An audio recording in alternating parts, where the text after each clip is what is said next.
Hi മക്കളെ, നമസ്കാരം. ഞാൻ ഉബൈദ് ആദിനാട്. മാത്സ് മാജിക് എന്ന യൂട്യൂബ് ചാനലിലേക്ക് ഏവർക്കും സ്വാഗതം. നമ്മുടെ പുതിയ ചാനലാണ് മാത്സ് മാജിക്. ഈ ചാനൽ കൊണ്ട് നമ്മൾ ഉദ്ദേശിക്കുന്നത് PSC എക്സാമുകളിലെ മാത്സ് ആൻഡ് മെന്റബിലിറ്റിയിൽ ഒട്ടും ബേസ് ഇല്ലാത്ത കുട്ടികൾക്ക് പോലും പൂർണ്ണമായും മാർക്ക് സ്കോർ ചെയ്യുക എന്ന ഉദ്ദേശത്തോടു കൂടി തുടങ്ങിയ ഒരു ചാനലാണ്. ഇതിൽ നമ്മൾ പ്രൊവൈഡ് ചെയ്യുന്നത് ടോപ്പിക് ബേസ്ഡ് ക്ലാസ്സുകളും അതിലുപരി പ്രീവിയസ് ഇയർ ക്വസ്റ്റ്യൻ പേപ്പറിന്റെ ഒരു സെക്ഷൻസും 2023-2024 കാലഘട്ടത്തിൽ പാഠപുസ്തകങ്ങളെല്ലാം മാറിയിട്ടുണ്ട്. ഓരോ ചാപ്റ്റർ ബൈസ് ചാപ്റ്ററും 5 മുതൽ 10 വരെയുള്ള ക്ലാസ്സിലെ സ്കൂൾ ടെക്സ്റ്റിനകത്തുനിന്ന് നമ്മൾ എടുത്തു കൊടുക്കുന്നു. അതിന്റെ ഒരു സെക്ഷൻസ് നമ്മൾ ഇതിനകത്ത് ഉൾപ്പെടുത്തിയിട്ടുണ്ട്. അങ്ങനെ 3 സെക്ഷൻസ് ആണ് നമ്മളിനകത്ത് ഉൾപ്പെടുത്തിയിരിക്കുന്നത്. ഓക്കെ, അപ്പൊ നമ്മൾ എല്ലാവരെയും അനുഗ്രഹം പ്രതീക്ഷിച്ചുകൊണ്ട് നമ്മൾ തുടങ്ങുകയാണ്. അപ്പൊ ഇന്ന് നമ്മൾ ചെയ്യാൻ പോകുന്നത് ഇന്ന് നടന്ന എക്സാം ആയ സ്റ്റോർ കീപ്പറുടെ 10 മാത്സ് ആൻഡ് മെന്റബിലിറ്റി ക്വസ്റ്റ്യൻസ് ആണ്. ഓക്കെ, നമുക്ക് നേരെ നമ്മുടെ വീഡിയോയിലേക്ക് പോകാം. ക്വസ്റ്റ്യൻ നോക്കിയേ. 7 സംഖ്യകളുടെ ശരാശരി 31 39 എന്ന സംഖ്യ കൂടി ചേർത്താൽ 8 സംഖ്യകളുടെ ശരാശരി എത്രയാണ്? ഇതാണ് ക്വസ്റ്റ്യൻ. കാര്യമൊന്നുമില്ല, വളരെ സിമ്പിൾ ക്വസ്റ്റ്യനാ. എന്തൊക്കെയാണ്? 7 സംഖ്യയുടെ ശരാശരി എത്ര?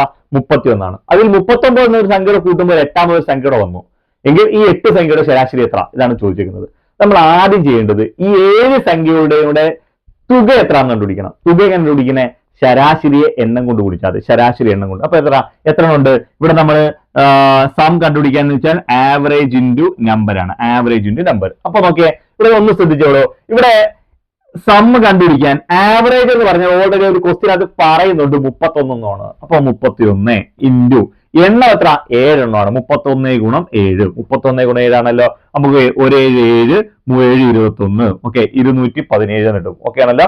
ഓക്കെ, 1 7 7 3 21 217 കിട്ടും. ഈ 217 എന്ന് പറയുന്നതാണ് എന്തെന്ന് പറയുന്നത്? സംഖ്യകളുടെ ഈ 7 സംഖ്യകളുടെ തുക എന്ന് പറയുന്നത്. ഇതിൽ നമ്മൾ എന്താണ് 39 എന്ന് പറഞ്ഞാൽ മറ്റൊരു സംഖ്യയുടെ കൂടെ കൂട്ടിയെന്ന് പറഞ്ഞത്. അപ്പൊ എന്താണ് 217 കൂടെ നമ്മൾ എത്ര കൂട്ടി? ഒരു 39 കൂടെ കൂട്ടി. 39 കൂട്ടി. ഓക്കെ ആണല്ലോ. ഓക്കെ, നമുക്ക് നോക്കാം. ഇവിടെ കൂട്ടുമ്പോൾ 16 6 ശിഷ്ട 1 3 1 4 1 5. ഓക്കെ, 256 എന്ന് കിട്ടും. ക്ലിയർ ആവുന്നുണ്ടല്ലോ? 256 എന്ന് കിട്ടും. അപ്പൊ നമുക്ക് ഈ 7 സംഖ്യകളോടെ കൂട്ടുമ്പോൾ 217 എന്ന് കിട്ടി. അതുകൂടാതെ 39 സംഖ്യകളെ കൂട്ടുമ്പോൾ 256 എന്ന് കിട്ടി. ഇത്രയും വരെ ക്ലിയർ ആവുന്നുണ്ടല്ലോ? ഓക്കെ, ഇനി എന്താണ് അവർ പറഞ്ഞേക്കുന്നത്? ഈ 8 സംഖ്യകളുടെ ശരാശരി എത്രയാണെന്ന് ഇരിക്കുന്നത്? ശരാശരി കണ്ടുപിടിക്കാൻ ഇക്വേഷൻ എന്തുവാ? തുക ബൈ എണ്ണം, സം ബൈ നമ്പർ ആണ്. മനസ്സിലായി? ആവറേജ് കണ്ടുപിടിക്കാൻ ഇക്വേഷൻ എന്തുവാ? Sum by number. ഇപ്പൊ തുക എത്ര? എല്ലാവരുടെ കൂട്ടുമ്പോൾ നമുക്ക് 256 ഇല്ലൂടൂ.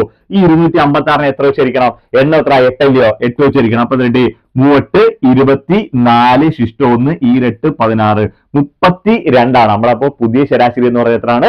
32 ആണ്. ക്ലിയർ ആവുന്നുണ്ടല്ലോ? ഓക്കെ, നമുക്ക് നേരെ അടുത്ത ക്വസ്റ്റ്യനിലേക്ക് പോകാം. അടുത്ത ക്വസ്റ്റ്യൻ നോക്കി പോണേ. എടാ, ഇതിനകത്ത് ഈ ക്വസ്റ്റ്യൻ വെച്ചാൽ 5 ഡിവൈഡഡ് ബൈ 1 മൈനസ് √3 ഇതിന്റെ വില എത്ര? ഇതാണ് ക്വസ്റ്റ്യൻ ചോദിച്ചിരിക്കുന്നത്. ഇത് നമ്മൾ ചെയ്യുന്ന എങ്ങനെയാന്ന് വെച്ചാൽ നമുക്ക് ഇവിടെ താഴെ റൂട്ട് വന്നിട്ടുണ്ട്. നമ്മൾ ഇതിന്റെ റൂട്ട് മാറ്റും. 1 മൈനസ് √3 എന്നാ പറഞ്ഞേക്കുന്നത്. ഇതൊക്കെ മാറ്റണം. എങ്ങനെ മാറ്റുമെന്ന് വെച്ചാൽ ഇതിന്റെ കോഞ്ചിക്കേറ്റ് കൊണ്ട് മുകളിലും താഴെയും ഗുണിച്ചാൽ മതി. അപ്പൊ ഈ കോഞ്ചിക്കേറ്റ് ഉദ്ദേശിക്കുന്നത് എന്താണെന്ന് വെച്ച് കഴിഞ്ഞാൽ ഇവിടെ പ്ലസ് ആണ് കൊടുത്തിരിക്കുന്നെങ്കിൽ അത് മൈനസ് ആക്കണം. മൈനസ് ആണ് കൊടുത്തിരിക്കുന്നെങ്കിൽ പ്ലസ് ആക്കണം. അപ്പൊ ഇവിടെ എന്താണ് കൊടുത്തിരിക്കുന്നത്? മൈനസ് ആണ്. മൈനസ് ആണെങ്കിൽ ഈ മൈനസിന് ഓപ്പോസിറ്റ് സൈൻ ആയ പ്ലസ് കൊണ്ട് പ്ലസ് സൈൻ വരുന്ന നമ്പർ കൊണ്ട് അപ്പൊ ഇത് തമ്മിൽ നമ്മൾ മേളിലും താഴെ ഗുണിക്കുക. അത് എങ്ങനെയാണ് ഗുണിക്കുന്നത് എന്നുള്ള കാര്യം നോക്കാം. അതെ, നോക്കിയോ. 5 ഡിവൈഡഡ് ബൈ നമ്മൾ എന്ത് ചെയ്താൽ പോ ഇവിടെ ഒരു 1 മൈനസ് √3 ഇല്ലയോ? അത് നമ്മൾ ബ്രാക്കറ്റ് കൊടുക്കുക. 1 മൈനസ് √3. അപ്പൊ ഇതിന്റെ സൈഡ് അങ്ങ് ചേഞ്ച് ചെയ്യണം. മൈനസ് ആണെങ്കിൽ പ്ലസ് ആക്കണം. അതെങ്ങനെ? 1 പ്ലസ് √3 ഉണ്ടോ? 1 പ്ലസ് √3. ഈ സൈൻ ചേഞ്ച് ചെയ്ത നമ്പർ കൊണ്ട് മുകളിലും താഴെയും കുടിക്കണം. ഇപ്പൊ നമ്മൾ താഴെ അഡീഷണൽ ആയിട്ട് ഒരു നമ്പർ കൊടുത്താൽ അതേ നമ്പറിന്റെ മേളിലും കുടിക്കണം. എത്രയാണ്? 1 പ്ലസ് √3 അവിടെ. ഓക്കെ, ഈ 1 പ്ലസ് √3 നമുക്ക് ഓൾറെഡി ക്വസ്റ്റ്യനകത്ത് ഇല്ലാത്തയാ. നമ്മൾ അത് താഴെ മേളിലും കൊടുത്തു. കാര്യം എന്താ? താഴെ കൊടുത്താൽ അതിന് മേളിലും കൊടുക്കണം. എന്നാലേ ഇത് ബാലൻസ് ചെയ്യത്തുള്ളൂ. ഓക്കെ ആണല്ലോ? കാര്യം ഇത് ഇതിലൂടെ ക്യാൻസൽ ആയി പോകുമ്പോൾ നമുക്ക് ഇത് ആൻസർ തന്നെ കിട്ടും. അപ്പൊ ഇത് വേറെ രൂപമാണ് കിടക്കുന്നത്. ഇത്രയും കാര്യം ഓക്കെ ആണല്ലോ? ഇത്രയും ചെയ്തതിന് ശേഷം നിങ്ങൾ നോക്കണം ഇത് ഇങ്ങനെ ഏത് ഫോമിലാണ് കിടക്കുന്നത്. ഇങ്ങനെ ഇക്വേഷൻ ഉണ്ട്. Okay, a² minus b² is equal to a plus B into a minus B എന്ന് പറയുന്ന ഒരു ഇക്വേഷൻ ഉണ്ട്. a² minus b² is equal to a plus B into a minus B. എന്നത് a plus B into a minus B ഉണ്ട്. a plus B into a minus B അല്ലെ a minus B into a plus B എന്ന ഫോമില കിടക്കണം. അപ്പൊ അതിന് നമുക്ക് എങ്ങനെ എഴുതാം? a² മൈനസ് b² എന്ന് എഴുതാം. എങ്ങനെ എഴുതാം? a² മൈനസ് b² എന്ന് എഴുതാം. അപ്പൊ ഈ 1 എന്ന് പറയുന്നതാണ് a, √3 എന്ന് പറയുന്നതാണ് ബി. അപ്പൊ നമുക്കിത് എങ്ങനെ എഴുതാം? മേളത്തെ നമ്പർ അതേപോലെ എഴുതി 5 × 1 + √3 താഴെ divided by a² - b². a എന്ന് വെച്ചാൽ 1, 1ന്റെ സ്ക്വയർ മൈനസ് b എന്ന് വെച്ചാൽ √3യുടെ സ്ക്വയർ എന്ന് എടുത്തു. √3യുടെ സ്ക്വയർ. ഓക്കെ ആണല്ലോ? ഓക്കെ, 5 × 1 + √3, 5 × 1 + √3 ഡിവൈഡഡ് ബൈ നിങ്ങളാണ് 1ന്റെ സ്ക്വയർ എത്ര? 1 തന്നെ. 1ന്റെ സ്ക്വയർ എന്ന് വെച്ചാൽ 1 × 1. അപ്പൊ ഉദാഹരണം 1ന്റെ സ്ക്വയർ എന്ന് പറഞ്ഞാൽ 1 × 1 1 അല്ലേ? അതേപോലെ തന്നെ മൈനസ് √3യുടെ സ്ക്വയർ എന്ന് വെച്ചാൽ 3 ആ. √3യുടെ സ്ക്വയർ എങ്ങനെ? √3 × √3 എന്നാ. √3 × √3 വെച്ചാൽ √9 ആ. 9ന്റെ റൂട്ട് എന്ന് വെച്ചാൽ 3 ആണ്. √3 × √3 വെച്ചാൽ √9 എന്ന് കിട്ടും. 9ന്റെ റൂട്ട് എന്ന് വെച്ചാൽ 3 എന്ന് കിട്ടും. ഇത്രയും വരെ ഓക്കെ ആണല്ലോ? അപ്പൊ നമുക്ക് ഇവിടെ കിട്ടി 3 എന്നും കിട്ടി. Okay, yes. ഇനി നമുക്ക് ഇത് അങ്ങോട്ട് ചെയ്യാം. 5 × 1 + √3 ഡിവൈഡഡ് ബൈ 1ൽ നിന്ന് 3 കുറയ്ക്കുക. ഒരു പ്ലസ് സംഖ്യ ഒരു മൈനസ് സംഖ്യ തമ്മിൽ കൂട്ടാനോ കുറയ്ക്കാനോ വന്നാൽ വലുതിൽ നിന്ന് ചെറുത് കുറച്ച് വലുതിൽ നിന്ന് വലുത് എത്ര? 3 ആണ്. ചെറുത് എത്ര? 1 ആണ്. 3 ന്ന് 1 കുറയ്ക്കുമ്പോൾ 2 കിട്ടും. വലുത് 3 ആണ്. 3 ന്ന് 1 കുറയ്ക്കുമ്പോൾ 2 കിട്ടും. വലുതിന്റെ സൈൻ എന്തുവാ? 3യുടെ സൈൻ നോക്കി. ഇവിടെ ആണ് നോക്കേണ്ടത് സൈൻ. ഇവിടെ നോക്കുമ്പോൾ ഇവിടെ ഈ 1ന്റെ സൈൻ ഇവിടെ അടയ്ക്കണം. ഇവിടെ ഒന്നും ഇല്ലെങ്കിൽ പ്ലസ് എന്നാ. 3യുടെ ഇവിടുത്തെ സൈൻ എത്ര? മൈനസ്. അപ്പൊ വലുതാണ് 3, അതിന്റെ സൈൻ മൈനസ് ആണ്. അപ്പൊ 2 ന്ന് 1 3 ന്ന് 1 കുറച്ചാൽ 2 കിട്ടും. വലുതിന്റെ സൈൻ ആൻഡ് മൈനസ് ആൻഡ് -2 എന്ന് കിട്ടും. ഇനി PSC ഓപ്ഷനകത്ത് ഇതേപോലെ ആൻസർ കൊടുത്തിട്ടുണ്ട്. പക്ഷെ നിങ്ങൾ ഒരു കാര്യം മനസ്സിലാക്കണം, ഈ മൈനസ് എന്ന് പറയുന്നത് താഴെ നിന്ന് പകരം മേളിൽ കൊടുത്താലും കുഴപ്പമൊന്നുമില്ല. ഈ താഴെ കൊടുക്കുന്നതിന് പകരം മേളിൽ കൊടുത്താലും നമുക്ക് ഈ ക്വസ്റ്റ്യൻ ഇതിന്റെ ആൻസറിനകത്ത് യാതൊരുവിധ ചേഞ്ചസും ഉണ്ടാവത്തില്ല. അപ്പൊ നമ്മൾ നോക്കാം. ഇത് തന്നെ PSCയുടെ ക്വസ്റ്റ്യൻ ഓപ്ഷൻ പ്രകാരം 5 + 1 + √3 / 2 ഈ താഴെ കൊടുത്തിരുന്ന മൈനസ് അങ്ങ് മേളിൽ കൊടുത്തേക്കോ. മനസ്സിലായല്ലോ? ഇത് കൊടുത്ത് ഇപ്പൊ x/y മനസ്സിലായല്ലോ? x/yക്ക് yക്കാണ് മൈനസ് എങ്കിൽ ഇത് തന്നെയാണ് x/y എന്ന് എടുത്തിട്ട് ഈ മൈനസ് എടുത്ത് മേളിൽ കൊടുത്താൽ മതി. കൊടുത്താലും യാതൊരുവിധ കുഴപ്പമില്ല. ഓക്കെ ആണല്ലോ? അപ്പൊ നമുക്ക് എന്ത് ചെയ്യാം? ഈ മൈനസ് അങ്ങ് മേളിൽ കൊടുത്താൽ ഓക്കെ, -5 × 1 + √3 / 2 ഇതായിരുന്നു PSCയുടെ ഓപ്ഷനകത്ത് കൊടുത്തിരുന്ന ആൻസർ എന്ന് പറയുന്നത്. ക്ലിയർ ആവുന്നുണ്ടോ? ഓക്കെ ആണല്ലോ? ഓക്കെ, നമുക്ക് നേരെ അടുത്ത ക്വസ്റ്റ്യനിലേക്ക് പോകും. നെക്സ്റ്റ് ക്വസ്റ്റ്യൻ നോക്കിയേ. നമ്മുടെ അടുത്ത ക്വസ്റ്റ്യൻ എന്ന് പറഞ്ഞാൽ വൃത്താകൃതിയുള്ള ഒരു കളിസ്ഥലത്തിന്റെ വ്യാസം 49 മീറ്റർ ആണ്. മീറ്ററിന് 40 പൈസ നിരക്കിൽ കളിസ്ഥലത്തിന് ചുറ്റും വേലി കെട്ടുന്നതിന് എത്ര രൂപ ചിലവാകും? ഇതാണ്. അപ്പൊ വൃത്താകൃതി കളിസ്ഥലത്തിന്റെ വ്യാസം എന്ന് പറയുന്നത് 49 മീറ്റർ ആണ്. ഓക്കെ ആണല്ലോ? യെസ്. അപ്പൊ നമ്മൾ ഉദാഹരണം ഒരു വൃത്താകൃതി ഒരു കളിസ്ഥലം ഞാൻ വരയ്ക്കാം. വൃത്താകൃതി കളിസ്ഥലം ഇതിന് ചുറ്റുമാണ് വേലി കെട്ടുന്നത്. അപ്പൊ ഇങ്ങനെ ചുറ്റും വേലി കിട്ടുന്നത് ഇങ്ങനെ കിട്ടുന്നുണ്ട്. ചുറ്റും ഇങ്ങനെ വേലി കിട്ടും. ഓക്കെ ആണല്ലോ? ചുറ്റും ഇങ്ങനെ വേലി കിട്ടും. ഓക്കെ, ചുറ്റും വേലി കെട്ടുന്നതിന്. അപ്പൊ വൃത്താകൃതി കളിസ്ഥലമാണ്. ഇതിന് ചുറ്റും വേലി കെട്ടുന്നതിനെ കുറിച്ചാണ് പറയാൻ പോകുന്നത്. അപ്പൊ ചുറ്റും വേലി കെട്ടുമെന്ന് വെച്ചാൽ ചുറ്റളവ് അല്ലെങ്കിൽ പരിധി, പെരിമീറ്റർ ഓർ സർക്കംഫറൻസ്. ഇതാണ്. അപ്പൊ എന്താണ്? വൃത്തത്തിന്റെ ചുറ്റളവ് കൊണ്ടുപിടിക്കുക ഇക്വേഷൻ എന്തുവാ? 2πr. വൃത്തത്തിന്റെ ചുറ്റളവ് കൊണ്ടുപിടിക്കുക ഇക്വേഷൻ 2πr. ഓക്കെ ആണല്ലോ? നമുക്കറിയാം 2π വൃത്തത്തിന്റെ ചുറ്റളവ് കൊണ്ടുപിടിക്കുക ഇക്വേഷൻ 2πr എന്നുള്ള കാര്യം നമുക്കറിയാം.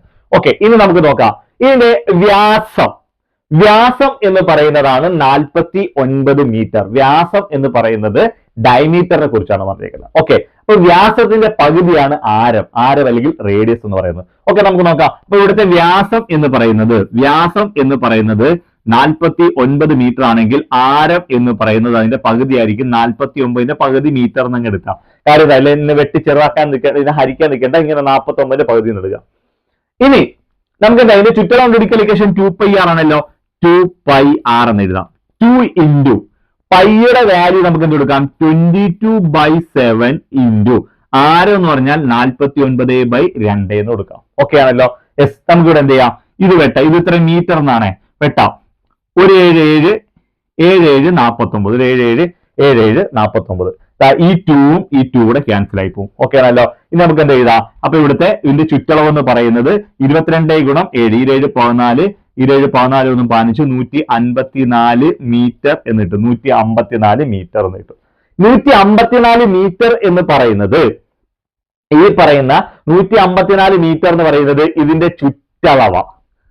ഈ പറയുന്ന ഇതിന് ചുറ്റുമുള്ള അളവാണ് ചുറ്റളവ്. 1 മീറ്ററിന് എത്ര പൈസ കൊടുക്കണം? 1 മീറ്ററിന് 40 പൈസ കൊടുക്കണം. അപ്പൊ 2 മീറ്റർ ആകുമ്പോൾ 2 × 40 പൈസ കൊടുക്കണം. 3 മീറ്റർ ആകുമ്പോൾ 3 × 40 പൈസ കൊടുക്കണം. ആ 10 മീറ്റർ ആകുമ്പോൾ 10 ഗുണം 40 പൈസ കൊടുക്കണം. അതേപോലെ 156 മീറ്റർ ആകുമ്പോൾ 156 ഗുണം 40 പൈസ കൊടുക്കണം. ഓക്കെ ആണല്ലോ. അപ്പൊ നമുക്ക് നോക്കാം. അപ്പൊ ഇത് നമുക്ക് ഇവിടെ കിട്ടിയിരിക്കുന്ന ഉത്തരം എന്ന് പറഞ്ഞാൽ 154 മീറ്റർ എന്ന് കിട്ടും. അപ്പൊ ഓക്കെ, 154 മീറ്ററിന് നമ്മൾ എത്ര രൂപ എന്നറിയാം, ഇൻറ്റു 40 പൈസ. ഇത് ചെയ്യുമ്പോൾ നമുക്ക് കിട്ടുന്നത് ഈ 154 ഗുണം 40 ഇത്രയും കിട്ടുമ്പോൾ കിട്ടുന്നത് അത്രയും പൈസ എന്നാണ് കിട്ടുന്നത്. ഓക്കെ, നമുക്ക് നോക്കാം. നന്നായി 0 കൊടുക്കുക. 4 16 6 ശിഷ്ടം 1. ഓക്കെ ആണല്ലോ. 4 20 1 21 1 ശിഷ്ടം 2 ഒരു 4 2 6 എത്ര കിട്ടി? 6160 പൈസ എന്നിട്ട് 6160 പൈസ. ഈ 6160 പൈസ എന്ന് കിട്ടുന്നത് ക്വസ്റ്റ്യനകത്ത് ചോദിച്ചിരിക്കുന്നത് എത്ര പൈസ എന്നല്ല, എത്ര രൂപ എന്നാണ് ചോദിച്ചിരിക്കുന്നത്. എത്ര രൂപ എന്നാണ്. ഓക്കെ ആണല്ലോ.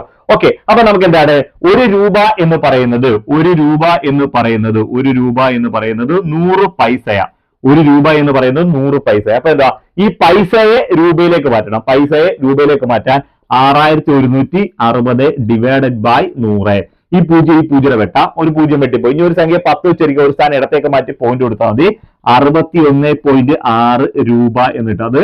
അപ്പൊ അതിന് ചുറ്റും നമുക്ക് വേലി കെട്ടണമെങ്കിൽ 61 രൂപ 60 പൈസ നമ്മൾ കൊടുത്തേ പറ്റൂ. ക്ലിയർ ആവുന്നുണ്ടല്ലോ. Okay, yes. നമുക്ക് നേരെ അടുത്ത ക്വസ്റ്റ്യനിലേക്ക് പോകാം. നെക്സ്റ്റ് ക്വസ്റ്റ്യൻ നോക്കിയേ. 12% കിഴിവ് ലഭിച്ച ശേഷം 330 രൂപയ്ക്ക് ഒരാൾ ഒരു സൈക്കിൾ വാങ്ങി എങ്കിൽ സൈക്കിളിൽ അടയാളപ്പെടുത്തിയിരിക്കുന്ന വില എത്ര? ഇതാണ് ക്വസ്റ്റ്യൻ ചോദിക്കുന്നത്. മനസ്സിലായല്ലോ. അപ്പൊ എന്താ, 12% കിഴിവ് ലഭിച്ചതിന് ശേഷം 330 രൂപയ്ക്ക് ഒരു സൈക്കിൾ വാങ്ങി. കിഴിവ് എന്ന് ഉദ്ദേശിക്കുന്നത് ഡിസ്കൗണ്ട് ആണ്. അടയാളപ്പെടുത്തിയിരിക്കുന്ന വില എന്ന് പറയുന്നത് പരസ്യവില അല്ലെങ്കിൽ മാർക്കറ്റ് പ്രൈസ് ആണ്. ക്ലിയർ ആവുന്നുണ്ടല്ലോ. അപ്പൊ നമ്മൾ ഇത് എങ്ങനെയാ ചെയ്യുന്നത് വെച്ചാൽ വേറെ പ്രത്യേകിച്ച് കാര്യമൊന്നുമില്ല. അടയാളപ്പെടുത്തിയിരിക്കുന്ന വില, മാർക്കറ്റ് പ്രൈസ് അല്ലെങ്കിൽ പരസ്യവിലയെ കുറിച്ചാണ് പറയുന്നത്. ഈ ഏത് സാധനത്തിന്റെയും പരസ്യവില എന്ന് പറയുന്നത് 100%. അവര് 10% ഡിസ്കൗണ്ട് കൊടുത്തു എന്ന് പറഞ്ഞാൽ അതിന്റെ അർത്ഥം അത് 90%. 20% ഡിസ്കൗണ്ട് കൊടുത്തു എന്ന് പറഞ്ഞാൽ 80%. 30% ഡിസ്കൗണ്ട് കൊടുത്തു കഴിഞ്ഞാൽ 70% ആ സാധനം കൊടുത്തു എന്നാണ്. അപ്പൊ നമ്മുടെ ക്വസ്റ്റ്യൻ പ്രകാരം നമുക്ക് 12% ഡിസ്കൗണ്ട് കൊടുക്കുന്നല്ലേ ഇവിടെ പറയുന്നത്. 12% ഡിസ്കൗണ്ട് കൊടുക്കുമെന്ന് പറഞ്ഞാൽ 100ൽ നിന്ന് 12 കുറയ്ക്കുക എന്ന് വെച്ചാൽ 88% അയാൾ ആ സൈക്കിൾ വാങ്ങിക്കുന്നത്. ഓക്കെ ആണല്ലോ. നമുക്ക് അപ്പൊ എങ്ങനെ എഴുതാം? 88%. ഈ 88% അയാൾ ആ സൈക്കിൾ വാങ്ങിക്കുന്നത്. ഈ 88% വാങ്ങിയ സൈക്കിൾ എന്ന് പറഞ്ഞാണ് 330 രൂപ. ഓക്കെ ആണല്ലോ. അപ്പൊ 88% 330 രൂപ. നമ്മൾ ചോദിച്ചേക്കുന്നത് അതിൽ അടയാളപ്പെടുത്തിയിരിക്കുന്ന വില എത്ര? അടയാളപ്പെടുത്തിയിരിക്കുന്ന വില എന്ന് വെച്ചാൽ പരസ്യവില അല്ലെങ്കിൽ മാർക്കറ്റ് പ്രൈസ് ആണ്. ഞാൻ നേരത്തെ പറഞ്ഞില്ലയോ, മാർക്കറ്റ് പ്രൈസ് എന്ന് പറഞ്ഞത് എപ്പോഴും എത്ര ശതമാനമാണ്? 100%. ഓക്കെ, അപ്പൊ നമുക്ക് ഈ 100% പ്രൈസ് എത്ര ആണെന്നാണ് കണ്ടുപിടിക്കുന്നത്. അത് നമുക്ക് അറിയത്തില്ല. അതൊരു ക്വസ്റ്റ്യൻ മാർക്ക് കൊടുത്തേക്കാം. ക്ലിയർ ആവുന്നുണ്ടല്ലോ. നമ്മൾ എന്ത് ചെയ്യണം? ഇതങ്ങോട്ട് ക്രോസ് ചെയ്ത് ഗുണിക്കുക. അപ്പൊ 330 × 100 ഡിവൈഡഡ് ബൈ, ഇത് ക്രോസ് ചെയ്ത് ഗുണിച്ചു. എന്നിട്ട് ഇവിടുത്തെ നമ്പർ എത്രയാണോ അതെടുത്ത് താഴെ എഴുതിയേക്കുക. ഇത്രയും കാര്യമുള്ളൂ. 330 × 100 ഡിവൈഡഡ് ബൈ 88. അപ്പൊ 88% 330 ആണെങ്കിൽ 100% എത്ര? ഓക്കെ, അപ്പൊ ഇത് ക്രോസ് ചെയ്ത് ഗുണിച്ചു. ഇവിടുത്തെ നമ്പർ എടുത്ത് താഴെ എഴുതി. നമുക്ക് ഇവിടെ എത്ര വെച്ച് വെട്ടാം? ഇതിനെ വെട്ടാൻ പറ്റുന്ന സംഖ്യ നമുക്ക് 11 വെച്ച് വെട്ടാം. ഓക്കെ, 3 11 33, 8 11 88, 3 11 33, 8 11 88. ഇത് എത്ര വെച്ചിരിക്കുക? 4 വെച്ചിരിക്കുക. 4 വെച്ചിരിക്കുമ്പോൾ 24 8. ഓക്കെ ആണല്ലോ. 25 4 ആണ് 100. 2 4 8, 25 4 100. ഇവിടെ കേട്ടാ, ഇവിടെ ഈ 0, ഇവിടെ ഒരു 0 ഉണ്ട്. 3 0 30 എന്നാ 30ന്റെ പകുതി എത്ര? 30ന്റെ പകുതി എന്ന് വെച്ചാൽ 15. അപ്പൊ ഇനി എന്താ? 15 × 25 എന്ന് കിട്ടും. 15 × 25. 15 × 25 × 10 എന്ന് വെച്ചാൽ 250. 25 × 5 എന്ന് വെച്ചാൽ 125. അപ്പോ 250 125 കൂടുമ്പോൾ 375 എന്ന് കിട്ടും. 375 ആയിരിക്കും ഇതിന്റെ ആൻസർ എന്ന് പറയുന്നത്. ക്ലിയർ ആവുന്നുണ്ടല്ലോ. ഓക്കെ, അപ്പൊ എന്താണ്? 88% 330 ആണ് എങ്കിൽ 100% എത്ര? ക്രോസ് ചെയ്ത് ഗുണിക്കുക. ഈ നമ്പർ എടുത്ത് താഴെ എഴുതുക. ഗുണിക്കുമ്പോൾ നമുക്ക് കിട്ടുന്ന ആൻസർ എന്ന് പറയുന്നത് 375 രൂപ. അപ്പൊ 375 രൂപയായിരുന്നു ആ സൈക്കിളിനെ പുറത്ത് എഴുതി ഒട്ടിച്ചിരുന്നത്. അപ്പോഴാണ് ഒരാൾ ചെന്നിട്ട് സാധനത്തിന് എത്താണ് വില എന്ന് കഴിയുമ്പോൾ പറയുന്നു അത് 12% ഡിസ്കൗണ്ട് ഉണ്ടെന്ന് പറയുന്നു. അങ്ങനെ 12% ഡിസ്കൗണ്ടിൽ അയാൾക്ക് 330 രൂപയ്ക്ക് സാധനം കിട്ടുന്നു. ക്ലിയർ ആവുന്നുണ്ടല്ലോ. ഓക്കെ, നമുക്ക് നേരെ എന്ത് ചെയ്യാം? അടുത്ത ക്വസ്റ്റ്യനിലേക്ക് പോകാം. Okay, yes. അപ്പോ ഇത് ക്ലിയർ ആവുന്നുണ്ടല്ലോ. ഓക്കെ, നമ്മുടെ അടുത്തൊരു ക്വസ്റ്റ്യൻ ആണ് കൃത്യന്റെ നിയമങ്ങളിനകത്തുള്ള ഒരു ക്വസ്റ്റ്യൻ ആണ്, എക്സ്പോണൻസിനകത്തുള്ള. ഓക്കെ, നമ്മൾ നോക്കിയത് 81 - 4 divided by 729 2 - x = 9 raise to 4x എങ്കിൽ എക്സിന്റെ വില എത്ര? ഇതാണ് ക്വസ്റ്റ്യൻ ചോദിച്ചിരിക്കുന്നത്. ഇങ്ങനെ ഒരു ക്വസ്റ്റ്യൻ ചോദിച്ചാൽ നമുക്ക് എന്ത് ചെയ്യാൻ പറ്റുമെന്ന് വെച്ച് കഴിഞ്ഞാൽ നിങ്ങൾ മനസ്സിലാക്കുന്ന ഒരു കാര്യം, ഇതാണ് ക്വസ്റ്റ്യൻ ചോദിച്ചിരിക്കുന്നത്. ഇങ്ങനെ ക്വസ്റ്റ്യൻ ചോദിച്ചാൽ ഈ സമത്തിന് അപ്പുറവും ഇപ്പുറവും ഉള്ള സംഖ്യകളുടെ ബേസുകൾ തുല്യമായാൽ അവയുടെ പവറുകളും തുല്യമായിരിക്കും. സമത്തിന് അപ്പുറം ഇപ്പുറമുള്ള സംഖ്യകളുടെ ബേസുകൾ തുല്യമായാൽ പവറുകളും തുല്യം. ബേസ് എന്ന് വെച്ചാൽ താഴെയുള്ള സംഖ്യ നമ്മൾ ബേസ് എന്നും മുകളിലുള്ള സംഖ്യ നമ്മൾ പവർ എന്ന് പറയുന്നത്. അപ്പൊ താഴെ ഇവിടുത്തെ ബേസ് എന്ന് വെച്ചാൽ 9, പവർ എന്ന് വെച്ചാൽ 4x ആണ്. മനസ്സിലായല്ലോ? ഇവിടെ ബേസ് എന്ന് പറഞ്ഞാൽ 729, ഇവിടുത്തെ ബേസ് 81, ഇവിടുത്തെ പവർ -4, ഇവിടുത്തെ പവർ 2 - x ആണ്. ബേസ് ഈക്വൽ ആയിരിക്കും. ഇപ്പൊ ഇവിടുത്തെ ബേസ് 9 ആണ്, ഇവിടുത്തെ എല്ലാ ബേസ് അങ്ങ് 9 ആയാൽ മേളിൽ കിടക്കുന്ന പവറുകൾ എന്തായിരിക്കും? ഈക്വൽ ആയിരിക്കും. അപ്പൊ അത് നമ്മൾ എങ്ങനെ ചെയ്യും എന്നുള്ളതിനെ കുറിച്ചാണ് നമ്മൾ അടുത്തതായിട്ട് പറയാൻ പോകുന്നത്. അത് എങ്ങനെ ചെയ്യുമെന്ന് വെച്ച് കഴിഞ്ഞാൽ ഇവിടുത്തെ ബേസ് 9 ആണ്, എല്ലാത്തിന്റെ ബേസ് 9 ആക്കാം. ഈ 81 എന്നുള്ള വില മാറരുത്. 81 ആയിരിക്കണം കൊടുക്കേണ്ട ആൻസർ. പക്ഷേ അതിന്റെ രൂപം നമുക്ക് മാറ്റാം. ഓക്കെ ആണല്ലോ? അതിനെ എങ്ങനെ മാറ്റാമെന്ന് വെച്ച് കഴിഞ്ഞാൽ ഞാൻ ഈ 81നെ ഞാൻ എഴുതാൻ പോവാം 9ന്റെ സ്ക്വയർ എന്ന് എഴുതുക. 9ന്റെ സ്ക്വയർ 81 ഇല്ലയോ? 9ന്റെ സ്ക്വയർ എന്ന് പറയുന്നത് 81 ആണ്. റൈസ് ടു മേൾ എന്നുണ്ട് ഒരു -4 കിടപ്പുണ്ട്, അതൊന്നും ചെയ്തോ അതേപോലെ ഇടുക. ഡിവൈഡഡ് ബൈ 729 എന്ന് വെച്ചാൽ 9ന്റെ ക്യൂബാ. 9 × 9 81, 81 × 9 ആണ് 729 എന്ന് പറയുന്നത്. അപ്പൊ എന്താണ് 721 ഞാൻ എന്ത് 9ന്റെ ക്യൂബ് എന്ന് എഴുതി. ദ ഹോൾ റൈസ് ടു മേൾ എന്ത് കിടപ്പുണ്ട്? 2 - x കിടപ്പുണ്ട്. ഈക്വൽ ടു 9⁴x എന്ന് എടുത്തു. 9⁴x. ഇത്രയും കാര്യങ്ങൾ കിട്ടിയല്ലോ. 9⁴x. ഇനി നിങ്ങൾ നോക്കുക, നമ്മള് ഇവിടെ ചെയ്യേണ്ട ഒരു കാര്യം എന്ന് പറഞ്ഞാൽ ഇങ്ങനെ ഇക്വേഷൻ ഉണ്ട്. a raised to m the whole raised to n equal to a raised to m എന്നാണ്. മനസ്സിലായില്ല? a raised to m the whole raised to എന്ന് വെച്ചാൽ a raised to m. ഈ m എന്നോട് ഗുണിക്കുന്നതാണ് mn. a raised to m the whole raised to എന്ന് വെച്ചാൽ a raised to m എന്നാണ്. Okay ആണല്ലോ? ഈ ഫോമിലാണ് എന്ത് കിടക്കുന്നത്? ഇത് കിടക്കുന്നത് ഈ ഫോമിലാണ്. അപ്പൊ ഈ a raised to m the whole raised എന്ന ഫോമിന് a raised to m എന്ന് വെച്ചാൽ ഇത് തമ്മിൽ ഗുണിക്കുക. അപ്പൊ നമുക്ക് എങ്ങനെ എഴുതാം? 9 raised to ഈ 2ഉം 4ഉം കൂടെ ഗുണിക്കുക. 2 × 4 എന്ന് വെച്ചാൽ 8, ഇത് പ്ലസ് ഇത് minus minus, plus into minus minus, -8 divided by ഇവിടെ ഗുണിക്കാം 9 റൈസ് ടു ഇവിടുത്തെ 3യും ഈ 2 - x എന്ന് പറഞ്ഞ ഒറ്റ സംഖ്യ, 2 - x എന്ന് പറഞ്ഞ ഒരു സംഖ്യ. ഈ 2 - x ഉം 3യും തമ്മിൽ ഗുണിക്കണം. അപ്പൊ എന്താണ് ഗുണിക്കുമ്പോൾ ഇതേ ഇക്വേഷൻ തന്നെ a raised to m the whole raised to m എന്ന് വെച്ചാൽ a raised to m എന്ന് പറഞ്ഞാൽ 3 × 2 - x എന്ന് എഴുതാം. Equal to 9 raised to 4x എന്ന് എഴുതി. ഇത്ര ഓക്കെ ആണല്ലോ? ഓക്കെ, ഇനി നമുക്ക് എങ്ങനെ എഴുതാം? 9 raised to -8 divided by 9 raised to ഈ 3 കൊണ്ട് ഓരോ നമ്പറിനെ അകത്തേറ്റ് ഗുണിച്ചാൽ നമുക്ക് ബ്രാക്കറ്റ് പൊളിക്കാൻ പറ്റത്തുള്ളൂ. ഓക്കെ ആണല്ലോ? ബ്രാക്കറ്റ് പൊളിക്കാൻ നമുക്ക് എന്താ ഓരോ നമ്പർ അകത്തേറ്റ് ഗുണിക്കാം. 3 × 2 എന്ന് വെച്ചാൽ 6, ഓരോന്നിനെയും ഗുണിക്കണം. 3 × 2 എന്ന് 6 മൈനസ് 3 × x എന്ന് വെച്ചാൽ 3x എന്ന് എഴുതി. Equal to 9 raised to 4x എന്ന് എഴുതി. ഓക്കെ ആണല്ലോ? ഇനി ഇങ്ങനെ ഇക്വേഷൻ ഉണ്ട്. a raised to m divided by a raised to n equal to a raised to m - n. ഒരേ ബേസ് ഉള്ള രണ്ട് സംഖ്യകൾ ഹരിക്കാൻ വന്നാൽ രണ്ടിടത്തുനിന്ന് പൊതുവായിട്ടൊരു ബേസ് എടുത്തുകൊണ്ട് പവറുകൾ തമ്മിൽ കുറയ്ക്കണം. ഇതാണ് ഒരേ ബേസുള്ള രണ്ട് സംഖ്യകൾ തമ്മിൽ ഹരിക്കാൻ വന്നാൽ രണ്ടിടത്തുനിന്ന് ബേസ് പൊതുവായിട്ടൊരു ബേസ് എടുത്തുകൊണ്ട് പവറുകൾ തമ്മിൽ കുറയ്ക്കണം. അപ്പൊ ഇവിടുത്തെ ബേസ് എത്ര?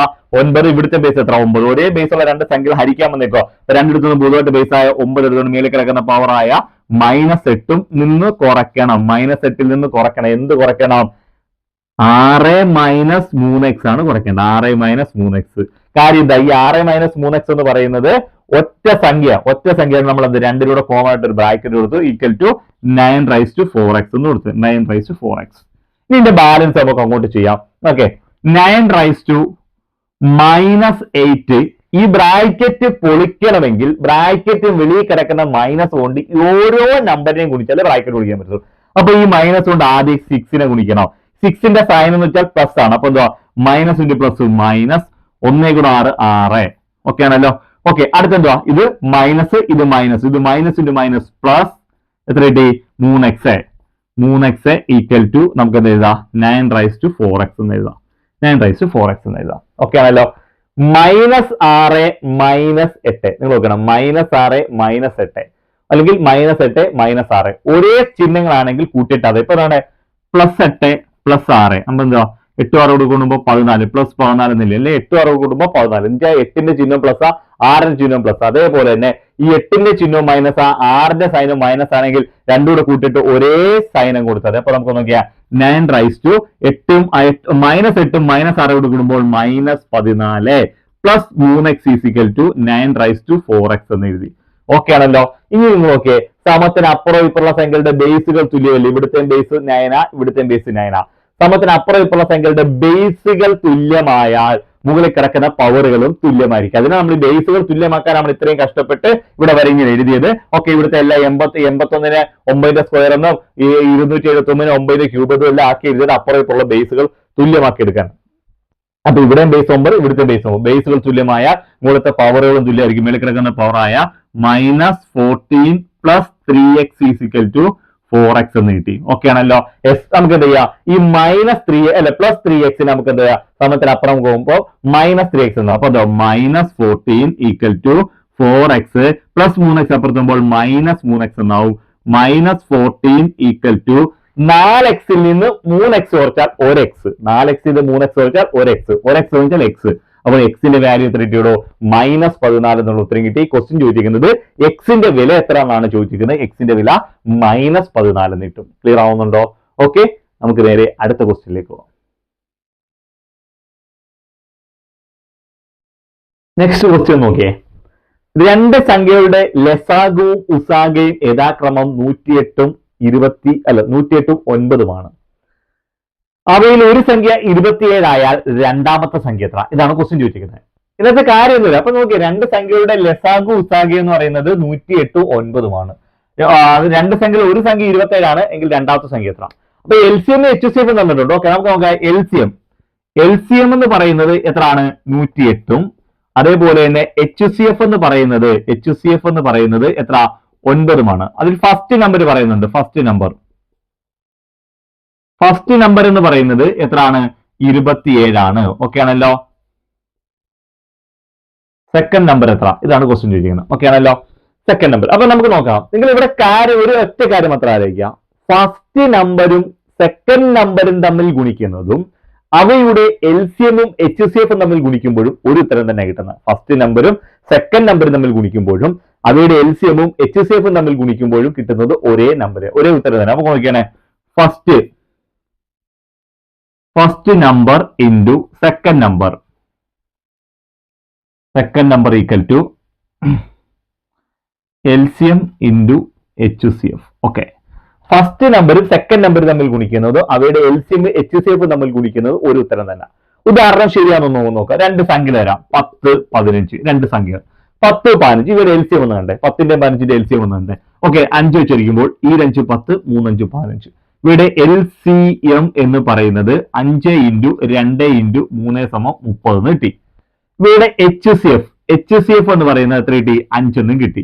ഓക്കെ ആണല്ലോ. ഇവിടെ HCF എന്ന് പറഞ്ഞത് 5ഉം കിട്ടി. ഓക്കെ ആണല്ലോ. ഇനി സംഖ്യകൾ എത്രയൊക്കെയാ? 10ഉം 15ഉം. 10ഉം 15ഉം കൂടെ ഗുണിച്ചേ 15 × 10 എത്ര കിട്ടി? 150. 15 × 10 150. LCM എത്ര? 30. HCF എത്ര? 5. 3 5 15 150. കണ്ടോ? ഫസ്റ്റ് നമ്പർ സെക്കൻഡ് നമ്പർ തമ്മിൽ ഗുണിച്ചപ്പോഴും 150 കിട്ടി. LCM HCF ഗുണിച്ചപ്പോഴും 150 കിട്ടി. എന്ന് പറഞ്ഞാൽ ഇവിടെ ഫസ്റ്റ് നമ്പർ സെക്കൻഡ് നമ്പർ തമ്മിൽ ഗുണിക്കുന്നതും അവിടെ LCM HCF തമ്മിൽ ഗുണിക്കുമ്പോഴും ഒരു ഉത്തരം തന്നെ കിട്ടത്തുള്ളൂ. അപ്പൊ അത് വെച്ചിട്ട് നമുക്ക് നോക്കാം. ഇവിടെ ഫസ്റ്റ് നമ്പർ ഓൾറെഡി തന്നിട്ടുണ്ട്. എത്ര? 27. സെക്കൻഡ് നമ്പർ നമുക്ക് അറിയത്തില്ല. ഓക്കെ, ഇനി LCM നമുക്കറിയാം. LCM അറിയാം എത്ര? 108 ഇൻറ്റു HCF അറിയാം എത്ര? 9 എന്നറിയാം. ഓക്കെ ആണല്ലോ. നമുക്ക് നോക്കാം ഇത് എന്ത് ചെയ്യണം. അപ്പൊ നമുക്ക് സെക്കൻഡ് നമ്പർ കണ്ടുപിടിക്കണം. അപ്പൊ സെക്കൻഡ് നമ്പർ = 108 × 9. ഓക്കെ ആണല്ലോ. ഇത് നോക്കണം. ഈ 27 എന്ത് ചെയ്തേക്കും? ഇവിടെ ഗുണിച്ചേക്കും. ഇപ്പുറത്ത് വരുമ്പോൾ എന്ത് ചെയ്യണം? ഹരിക്കണം. /27 എന്ന് എഴുതണം. ഗുണിച്ചേക്കുന്ന ഇപ്പുറത്ത് വരുമ്പോൾ ഹരിക്കണം. ഓക്കെ ആണല്ലോ. നമുക്ക് ഇവിടെ കേട്ടാ 1 9 9 3 9 27. ഓക്കെ ആണല്ലോ. ഓക്കെ, ഇനി 3 വെച്ച് കേട്ടാ 1 3 3 3 9 ഇഷ്ടം 6 3 18 36. സെക്കൻഡ് നമ്പർ എന്ന് പറയുന്നത് 36. അപ്പൊ ഫസ്റ്റ് നമ്പർ എത്ര? ഫസ്റ്റ് നമ്പർ എന്ന് പറഞ്ഞാൽ 27ഉം സെക്കൻഡ് നമ്പർ എന്ന് പറയുന്നത് 36. ഇനി ശരിയാണോ എന്ന് വേണം നിങ്ങൾ ചെക്ക് ചെയ്ത് നോക്കിയേ. ഒന്നാമത്തെ നമ്പർ 27 ഇല്ലേ? ഫസ്റ്റ് നമ്പർ എന്ന് പറഞ്ഞാൽ 27. സെക്കൻഡ് നമ്പർ നമ്മളിപ്പോ കിട്ടി 36 എന്ന് കിട്ടി. ഇവിടെ LCM എന്നുണ്ടേ 3 വെച്ചിരിക്കും. 3 വെച്ചിരിക്കുമ്പോൾ 9 3 27 12 3 36. വീണ്ടും 3 വെച്ചിരിക്കുക 3 9 4 3 12. ഇനി പറ്റത്തില്ല. ഇവിടെ LCM എന്ന് പറയുന്നത് 3 × 3 × 3 × 4. 3 9 9 3 27. 27 × 4. 27നെ 4 വെച്ച് ഗുണിച്ച് 4 7 28 8 ഇഷ്ടം 2 24 8 2 10 108. ഒക്കെ ഗുണിക്കുമ്പോൾ കിട്ടി 108. LCM 108 കിട്ടി. ഇനി ഇവയുടെ HCF എന്ന് പറഞ്ഞത് ഈ സൈഡിൽ വരുന്നത് മാത്രമേ എടുക്കത്തുള്ളൂ. 3 × 3 സമയത്ത് കിട്ടി 9 എന്ന് കിട്ടി. അപ്പൊ എന്താ LCM 108 കിട്ടി, HCF 9 എന്ന് കിട്ടി, അതിലൊരു സംഖ്യ 27, രണ്ടാമത്തെ സംഖ്യ 36 എന്ന് കിട്ടി. ഇത്രയേ ഉള്ളൂ. അപ്പൊ ഫസ്റ്റ് നമ്പറും സെക്കൻഡ് നമ്പറും തമ്മിൽ ഗുണിക്കുന്നതും അവയുടെ LCMഉം HCFഉം തമ്മിൽ ഗുണിക്കുമ്പോഴും ഒരു ഉത്തരം തന്നെ കിട്ടത്തുള്ളൂ. ഈ ഇക്വേഷൻ വെച്ചിട്ട് നമുക്ക് എന്ത് ചെയ്യാം, സെക്കൻഡ് നമ്പർ എന്ന് പറയുന്നത് 36 എന്ന് കിട്ടി. ഓക്കെ ആണല്ലോ. ഓക്കെ, നമുക്ക് എന്ത് ചെയ്യാം, നേരെ അടുത്ത ക്വസ്റ്റ്യനിലേക്ക് പോകാം. നമ്മുടെ അടുത്ത ക്വസ്റ്റ്യൻ നോക്കിയേ.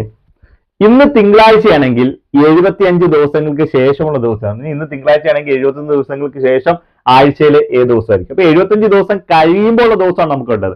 ഇന്നത്തെ ദിവസം നമുക്കറിയാം തിങ്കളാഴ്ചയാണ്. ഇനി 75 ദിവസം കഴിയുമ്പോൾ ഉള്ള ദിവസം എന്ന് വെച്ചാൽ ഉദ്ദേശിക്കുന്നത് 76ാമത്തെ ദിവസമാണ് അവർ ഉദ്ദേശിക്കുന്നത്. മനസ്സിലായോ? 75 ദിവസം കഴിയുമ്പോൾ ദിവസം എന്ന് വെച്ചാൽ 76ാമത്തെ ദിവസം ഏതാണെന്നാണ് അവർ ചോദിച്ചിരിക്കുന്നത്. ഈ 76 ദിവസത്തിൽ ഏതെങ്കിലും ദിവസം നമുക്ക് അറിയാമോ എന്ന് ചോദിച്ചാൽ അറിയാം. ഏത് ദിവസം അറിയാം? ഇന്നത്തെ ദിവസം നമുക്ക് അറിയാമോ? ഇന്നത്തെ ദിവസം തിങ്കളാഴ്ചയാണ് അവർ ക്വസ്റ്റ്യൻ പറയുന്നുണ്ട്. അപ്പൊ മൊത്തത്തിൽ 76 ദിവസമാണ് നമുക്ക് വേണ്ടത്. അതിൽ ഇന്നത്തെ ദിവസം നമുക്കറിയാം എന്താണ്, തിങ്കളാഴ്ചയാണെന്ന് അറിയാം. ഓക്കെ ആണല്ലോ. അപ്പൊ ഇന്ന് തിങ്കളാണ്, ഇനി നമുക്ക് തിങ്കളാഴ്ചയാണെന്ന്, ഇന്ന് തിങ്കളാണെന്ന് അറിയാം. ഓക്കെ, ഇനി നമുക്ക് എന്താ വേണ്ടത്? 75 ദിവസത്തെ കുറിച്ച് യാതൊരു ധാരണയില്ല. 75 ദിവസം കഴിയുമ്പോൾ ദിവസം 76ാമത്തെ ദിവസം. ആ 76ാമത്തെ ദിവസം കണ്ടുപിടിക്കണം. അതിൽ ഒരു ദിവസം നമുക്കറിയാം. ഇനി 75 ദിവസത്തെ കുറിച്ച് നമുക്ക് ഒരു ധാരണയില്ല. അപ്പൊ നമ്മൾ ആ 75നെ ഒരാഴ്ചയിൽ എത്ര ദിവസമുണ്ട്? എത്ര ദിവസം? ഒരാഴ്ചയിൽ 7 ദിവസമാണുള്ളത്. ആ 7 വെച്ച് ആ 75നെ ഹരിക്കണം. 75 ദിവസം കഴിയുമ്പോൾ ഉള്ള ദിവസം ആയതുകൊണ്ട് 75നെ ഹരിക്കണം. ഒരാഴ്ചയിൽ എത്ര ദിവസമുണ്ട്? 7. 7 വെച്ചിരിക്കാൻ വേണ്ട 7 70 ശിഷ്ടം 5 എന്ന് കിട്ടും. ശിഷ്ടം 1 കിട്ടുന്നെങ്കിൽ ഈ തിങ്കളുടെ കൂടെ 1 കൂട്ടിയാൽ മതി. ശിഷ്ടം 2 കിട്ടുന്നെങ്കിൽ തിങ്കളുടെ കൂടെ 2 കൂട്ടണം. ശിഷ്ടം 3 3 കൂട്ടണം. 4 4 കൂട്ടണം. ഇവിടെ 5 5 കൂട്ടണം. 6 6 കൂട്ടണം. 7 ചരിച്ചാൽ ശിഷ്ടം 0 7 വരത്തില്ല. അപ്പൊ ശിഷ്ടം 0 വരത്തുള്ളൂ. ശിഷ്ടം 0 വന്നാൽ തിങ്കൾ തന്നെ ആയിരിക്കും ആൻസർ എന്ന് പറയുന്നത്. ഓക്കെ ആണല്ലോ. അപ്പൊ നോക്കാം, ഇവിടെ ശിഷ്ടം 5 ഇല്ല. അപ്പൊ എന്തുവാ, തിങ്കളുടെ കൂടെ 5 കൂടെ കൂട്ടുക. തിങ്കളുടെ കൂടെ 5 കൂടെ കൂട്ടുക എന്ന് വെച്ചാൽ ചൊവ്വ, ബുധൻ, വ്യാഴം, വെള്ളി, ശനിയാണ്. മനസ്സിലായല്ലോ. അവിടെ ഇവിടുത്തെ ആൻസർ എന്ന് വെച്ചാൽ ശനിയാണ്. ശനിയാണ് നമ്മുടെ ആൻസർ എന്ന് പറയുന്നത്. ഒരു കാര്യം ആലോചിക്കണം, 5 ദിവസം കൂട്ടാൻ പറഞ്ഞാൽ 2 ദിവസം ബാക്കിലോട്ട് എടുത്താലും മതി.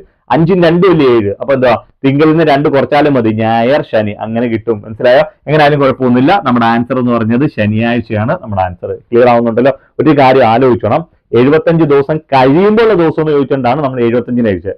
ഇനി 75ാം ദിവസം ഏതാണെന്നാണ് നമ്മുടെ ക്വസ്റ്റ്യൻ ചോദിക്കുന്നതെങ്കിൽ 75ാം ദിവസം എത്രയാണെന്ന് വെച്ചാൽ നമുക്ക് മൊത്തം 75 ദിവസം മതി. അതിലൊരു ദിവസം നമുക്കറിയാം തിങ്കളാണെന്ന്. പിന്നെ നമ്മൾ ഹരിക്കേണ്ടത് 74നെ ആയിരിക്കണം ഹരിക്കേണ്ടത്. ഇവിടെ 75 ദിവസം കഴിയുമ്പോൾ ദിവസം എന്ന് വെച്ചാൽ 76ാമത്തെ ദിവസമാണ് വേണ്ടത്. അതിൽ ഒരു ദിവസം അറിയാം. അപ്പൊ നമ്മൾ 75നെ ഹരിക്കുന്നു. ക്ലിയർ ആവുന്നുണ്ടല്ലോ. ഓക്കെ, നമുക്ക് നേരെ അടുത്ത ക്വസ്റ്റ്യനിലേക്ക് പോകാം. നമ്മുടെ അടുത്ത ക്വസ്റ്റ്യൻ നോക്കിയേ. 2,8,18,32, ഡാഷ്. ഈ ഡാഷിന്റെ അടുത്ത് വരുന്ന നമ്പർ ഏതാ? ഇതാണ് ക്വസ്റ്റ്യൻ ചോദിച്ചിരിക്കുന്നത്. ഇനി ഒരു ക്വസ്റ്റ്യൻ കണ്ടല്ലോ. അപ്പൊ നമ്മൾ ഇത് എങ്ങനെയാണ് 2, 8, 18, 32 ഡാഷ്. അപ്പൊ നമുക്ക് ഞാൻ കൊണ്ട് എഴുതാം 2, 8, 18, 32. ഓക്കെ ആണല്ലോ. നമുക്ക് നമ്മുടെ ഡിഫറൻസ് നോക്കാം. 2ഉം 8ഉം തമ്മിലുള്ള ഡിഫറൻസ് എത്ര? 6 ആണ്. ഓക്കെ ആണല്ലോ. 10ഉം 18ഉം തമ്മിലുള്ള ഡിഫറൻസ് എത്രയാണ്? 10 ആണ്. അതേപോലെ തന്നെ എത്ര? 18ഉം 32 തമ്മിലുള്ള ഡിഫറൻസ് എത്ര? 14 ആണ്. ഓക്കെ ആണല്ലോ. ഓക്കെ, ഇവിടെ 6ന്റെ കൂടെ 4 കൂടെ കൂടുമ്പോ 10, 10ന്റെ കൂടെ 4 കൂടെ കൂടുമ്പോ 14 എന്ന് വെച്ചാൽ 4 വീതം കൂടി പോകുന്ന ഒരു ശ്രേണിയാണ്. 4 വീതം കൂടി പോകുന്ന ശ്രേണിയാണ്. അപ്പൊ എന്തുണ്ട്?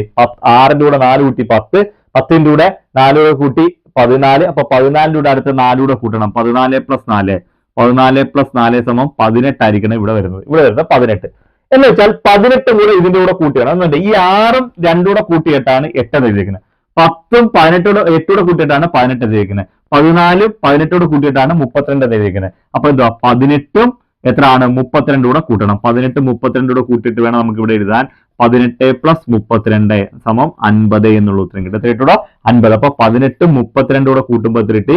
50 എന്നുള്ള ഉത്തരം കിട്ടും. നമ്മുടെ ഫൈനൽ ആൻസർ എന്ന് വെച്ചാൽ 50 ആണ്. അപ്പൊ എത്ര കിട്ടി? 6ന്റെ കൂടെ 4 കൂടെ കൂടുമ്പോൾ 10, 10ന്റെ കൂടെ 4 കൂടെ കൂടുമ്പോൾ 14, 14ന്റെ കൂടെ 4 കൂടെ കൂടുമ്പോൾ 18. ഒന്നുണ്ട് ഈ 6ഉം 2 കൂടെ കൂടുമ്പോൾ 8, 10 8 കൂടെ കൂടുമ്പോൾ 18, 14ഉം 18 കൂടെ കൂടുമ്പോൾ 32, 18ഉം 32 കൂട്ടുമ്പോൾ 50 എന്നുള്ള ഉത്തരം കിട്ടും. ക്ലിയർ ആവുന്നുണ്ടല്ലോ. Okay, yes. നമുക്ക് അടുത്ത ക്വസ്റ്റ്യനിലേക്ക് പോകാം.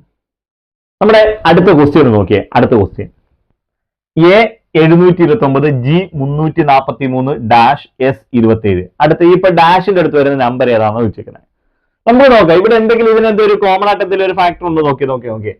ഈ 729 എന്ന് പറയുന്നത് 729 എന്ന് പറഞ്ഞാൽ 9ന്റെ ക്യൂബാണ് 729. ഓക്കെ ആണല്ലോ. അതേപോലെ തന്നെ 7ന്റെ ക്യൂബാണ് 343 എന്ന് പറയുന്നത്.